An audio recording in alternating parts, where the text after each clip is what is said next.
எப்பொழுதெல்லாம் நமக்கு துரோகம் செய்யும், நம்ம உடம்புக்கு கெடுதல் செய்யும் நோய் கிருமிகள் உள்ளே போகுதோ, புளிக்கிறதுன்னு தெரியுமா அர்த்தம்? கிருமிகள் வருந்துருச்சுன்னு அர்த்தம். நம்ம டெய்லி சாப்பிட்ற இட்லி தோசை மாவு கிருமிகள். டெய்லி 5 சின்ன வெங்காயம் சாப்பிடும். கண்டிப்பாக பருப்பு பொடி எல்லா வீட்லையும் இருக்கணும். சாதத்தில் கொஞ்சம் பருப்பு பொடி போட்டு நெய் ஊற்றி சாப்பிடணும்.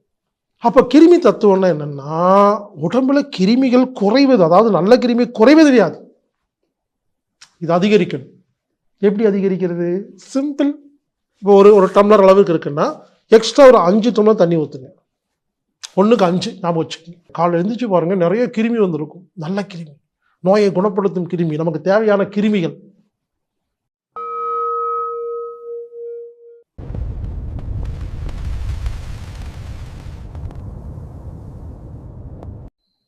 வாழ்க வையகம். நண்பர்களே, கிருமி தத்துவம்னா என்னன்னு பார்க்க போகிறோம். ஜெம் கான்செப்ட் அதாங்க. இந்த பாக்டீரியா வைரஸ்ன்னு சொல்லி சொல்கிறாங்க இல்லைங்களா, அதை பற்றி கொஞ்சம் பார்க்கலாங்க.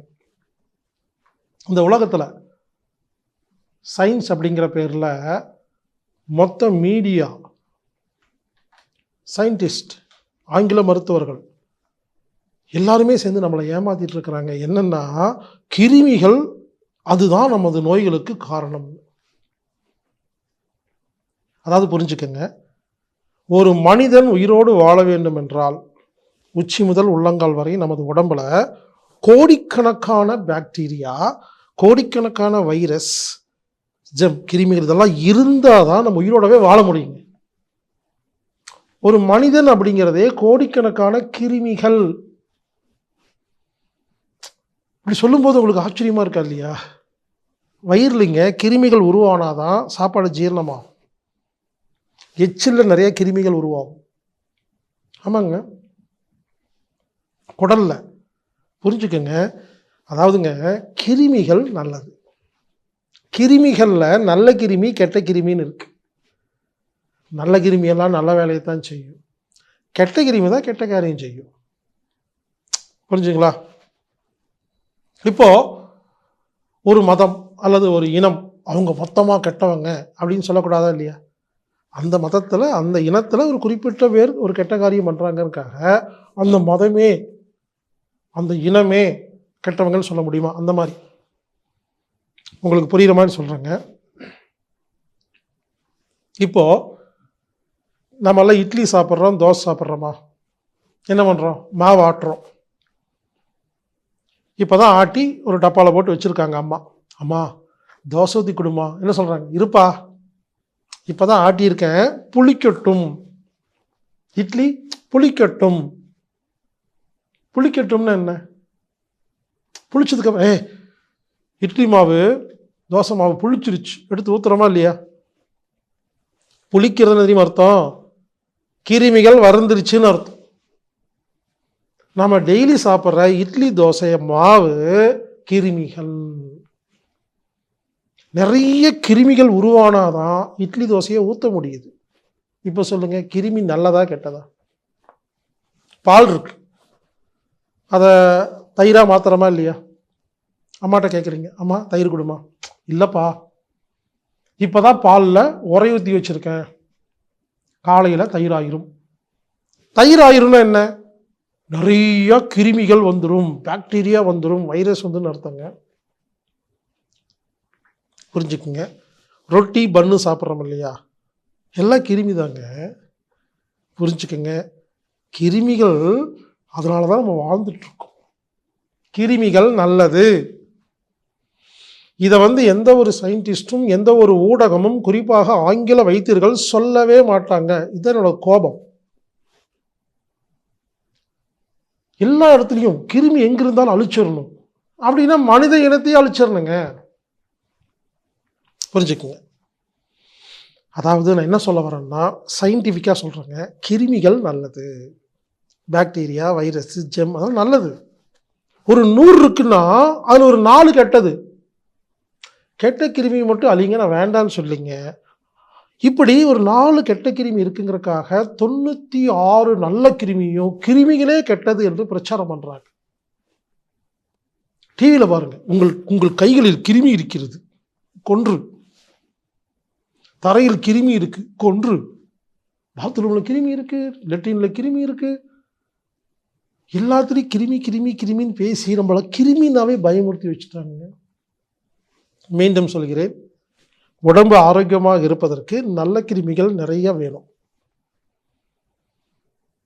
இவங்க கெட்ட கிருமி 4 கொள்றேன்னு சொல்லி நல்ல கிருமி 96 கொள்வதால் தான் வியாதி வருகிறது. யாரோட உடம்புல நல்ல கிருமியே இல்லையோ அது வியாதிங்க. கெட்ட கிருமி அதிகமாக இருந்தா வியாதி, நல்ல கிருமி குறைவாக இருந்தா வியாதி. ஆமாங்க. இப்போ இம்யூன் சிஸ்டம் அப்படின்னு சொல்றாங்க இல்லையா, நோய் எதிர்ப்பு சக்தி அப்படின்னா என்ன? எப்பொழுதெல்லாம் நமக்கு துரோகம் செய்யும், நம்ம உடம்புக்கு கெடுதல் செய்யும் நோய் கிருமிகள் உள்ள போகுதோ, நல்லா கவனிங்க, உடம்புல கோடிக்கணக்கான கிருமி இருக்கு, அதோட உடம்பு ஆரோக்கியமாக தான் இருக்குது. ஒருவேளை எப்போவாவது கெட்ட கிருமி உடம்புக்குள்ளே போச்சுன்னா நம்ம உடம்புல இம்யூன் பவர் இருக்கு இல்லையா, நோய் எதிர்ப்பு சக்தி, இதெல்லாம் பண்ணும். ஏய் மச்சா இது வர்றா, நோய் கிருமி வந்துருச்சுன்னு சொல்லி அந்த நோய் கிருமியை ஹெல்பர், கில்லர், சப்ரஸர், மெமரிங்கிற 4 விதமான வேலை செஞ்சு சில புரதங்களை உருவாக்கி அதை கொண்டு போய் சாகடிக்கும்.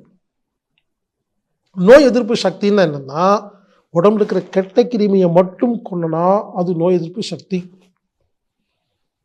உடம்பு எப்பொழுது நல்ல கிருமியும் சேர்த்து கொள்கிறதோ அதற்கு பேர் தான் எய்ட்ஸ், கேன்சர். புரிஞ்சுங்களா? இது சம்பந்தமா டீட்டெயிலா பேசியிருக்கிறேங்க. இந்த வகுப்புல ஷார்ட்டா சொல்றேன், கிருமிகள் நல்லது. அப்ப கிருமி தத்துவம்னா என்னன்னா, உடம்புல கிருமிகள் குறைவது, அதாவது நல்ல கிருமி குறைவது வியாதி, இது அதிகரிக்கணும். எப்படி அதிகரிக்கிறது? சிம்பிள், பழைய சாதம் தான் அனைத்து நோய்களையும் குணப்படுத்தும் நல்ல கிருமிகள் உள்ள மருந்து. நமது ஊர்ல கிராமத்துல எல்லாரும் பழைய சாதம் தாங்க சாப்பிட்டு வந்தாங்க, நல்லா தாங்க இருந்தாங்க, ஏன்னா நல்ல கிருமி.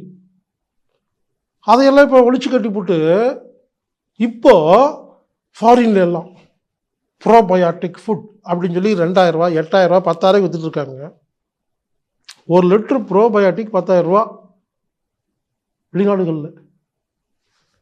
பழைய சாதத்துக்கு தாங்க இப்போ ப்ரோபயாட்டிக் ஃபுட்டுன்னு பேர் வச்சுருக்காங்க. புரிஞ்சுங்களா? கிருமி தத்துவம். அதனால் உங்கள் எல்லாத்துக்கும் என்ன சொல்கிறேன்னா, உங்களுக்கு நோய் இருக்கோ இல்லையோ அது வேறு விஷயம். யாருக்கெல்லாம் உடம்புல நிறையா வியாதி இருக்கோ தயவு செய்து டெய்லி பழைய சாப்பாடு சாப்பிடுங்க, சரியாயிடும்.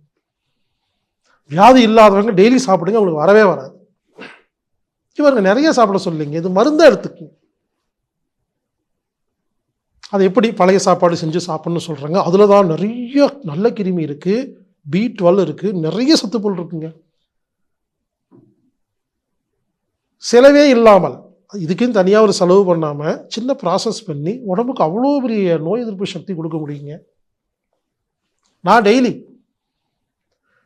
மிச்ச சாப்பாட்டில் நைட்டு மெனக்கட்டு தண்ணி ஊற்றி நல்லா பெனஞ்சு உப்பு போட்டு கொஞ்சமாக தயிர் ஊற்றி மூடி வச்சுருவேன். காலையில் மறுபடியும் எடுத்து நல்லா பெனஞ்சு வடிகட்டி தண்ணியை மட்டும் ஒரு வாட்டர் கேனில் ஊற்றி அன்றைக்கி ஃபுல்லாக குடிச்சிட்டு இருப்பேங்க. அருமையான ஃபுட்டுங்க, அருமையான மருந்துங்க. அது எப்படி செய்யணும்னு கேட்டிங்கன்னா, டெய்லி நைட்டு தூங்குறதுக்கு முன்னால் கடைசியாக மிச்சம் இருக்க சாதம் இருக்கும் இல்லையா, நீங்கள் வழக்கமாக சாதம் சாப்பிட்றீங்கல்ல, மிச்சம் இருக்குல்ல, அதை நீங்கள் கொஞ்சம் இருந்தால் போதுங்க. எவ்வளோ மிச்சம் இருக்கோ, இப்போ ஒரு கைப்பிடி இருக்குதுன்னு வச்சுக்கோங்களேன், இப்போ ஒரு டம்ளர் அளவுக்கு இருக்குன்னா எக்ஸ்ட்ரா ஒரு 5 டம்ளர் தண்ணி ஊற்றுங்க. 1க்கு 5 ஞாபகம் வச்சுக்கோங்க. ஒரு கைப்பிடி பழைய சாதம் இருந்தால் 5 கைப்பிடி தண்ணி ஊற்றணும். நல்லா பெனைங்க, கையை விட்டு கை கழுவிட்டு நல்லா பெனைங்க. கொஞ்சம் உப்பு போடுங்க. இவருங்க வெறும் தண்ணியை ஊற்றி பெனைஞ்சு வச்சு காலைல குடிக்கலாம், இது ஒரு ஐடியா. தண்ணியை ஊற்றி உப்பு போட்டு காலையில் பெனைஞ்சு குடிக்கலாம், அது ஒரு ஐடியா. தண்ணி ஊற்றி உப்பு போட்டு தயிரோ மோரோ கலந்து வைக்கலாம், உங்களுக்கு எது வசதியோ செய்யுங்க. இதான் செய்யணும்னு சொல்ல வரல. பழைய சாதம் 1க்கு 5 தண்ணி ஊற்றுறீங்க, நல்லா பெனைகிறீங்க, மூடி வைக்கிறீங்க. காலையில் எழுந்திரிச்சு பாருங்கள், நிறைய கிருமி வந்திருக்கும், நல்ல கிருமி. நோயை குணப்படுத்தும் கிருமி, நமக்கு தேவையான கிருமிகள் நல்லா மறுபடியும் போட்டு பிணைஞ்சு முடிஞ்சதுன்னா காலை டிஃபன் நீங்கள் சாப்பிடலன்னா அதை அப்படியே குடிச்சிடலாம். நான் வந்து வடிகட்டி சாப்பிடுவேன். வடிகட்டி சாப்பிடுவேன்னு அப்படி தான் சாப்பிடணும்னு சொல்ல வரலைங்க. எனக்கு காலை டிஃபன் இருக்கும், அதனால் நான் வடிகட்டி சாப்பிட்றேன். ஒரு நாள் காலையில் டிஃபன் சாப்பிட பிடிக்கலன்னா அந்த அரிசி சாப்பாடோ சேர்த்து சாப்பிட்ருவேன். உங்களுக்கு எது வசதியோ செய்யுங்க. நான் என்ன சொல்கிறேன், இனிமேல் எல்லார் வீட்லேயும் பழைய சாதம் இல்லைன்னா கூடங்க அதுக்குன்னு கொஞ்சம் வைக்கலாங்க. நீங்கள் அடுப்பில் வைக்கலாங்க, சாதம் வைக்கலாங்க. அதுக்கு தகுந்த மாதிரி கொஞ்சம் ப்ரிப்பேர் பண்ணிக்கோங்க. இனிமேல் எல்லார் வீட்லேயும் நைட்டு கொஞ்சமாக ஒரு கைப்பிடி கொடுத்துங்க. 5 பேர் இருந்தால் ஒரு கைப்பிடி போதுங்க. கொஞ்சமாங்க சாதம் 5 மடங்கு தண்ணி ஊற்றுங்க, நல்லா பிணைங்க. கொஞ்சம் கல்லுப்பு போடுங்க, தயிர் இருந்தால் கொஞ்சமாக ஊற்றி கலந்து வச்சுருங்க. கால் எடுத்து நல்லா பிணைஞ்சு அதை வடிகட்டி தண்ணியை மட்டும் ஒருத்தர் ஒரு டம்ளருங்க. வீட்டில் இருக்கிற எல்லாருக்கும் காலையில் முதல்ல குடிக்கிற தண்ணி பழைய சாதம் கொடுத்துட்டு அதுக்கப்புறம் ஒரு 1/2 மணி நேரம் கழிச்சு டீ குடிங்க, காஃபி குடிங்க, என்னமோ குடிச்சிட்டு போங்க. ஒரு எக்ஸாம்பிள் சொல்கிறேன். இந்த பழைய சாத கஞ்சி குடிச்சா உடம்புல நல்ல கிருமி அதிகரிக்கும். இது எல்லா செல்களையும், குறிப்பாக கேன்சர் செல்களை குணப்படுத்தும். எனவே பல வியாதிகளுக்கு அடிப்படை காரணம் உடம்பில் நல்ல கிருமிகள் இல்லாததுதான். கெட்ட கிருமி அதிகமாயிட்டே போகுது, நல்ல கிருமி இல்லாமையே போயிடுது. அந்த பழைய சாப்பாடு சாப்பிடும்போது 2 சின்ன வெங்காயம் எவ்வளோ பெரிய மருந்து தெரியுங்களா? என்னை கேட்டால் எல்லார் வீட்லேயும் டெய்லி 1 டம்ளராவது பழைய சாத கஞ்சி அந்த தண்ணி குடிக்கணும். டெய்லி 5 சின்ன வெங்காயம் சாப்பிடணும்.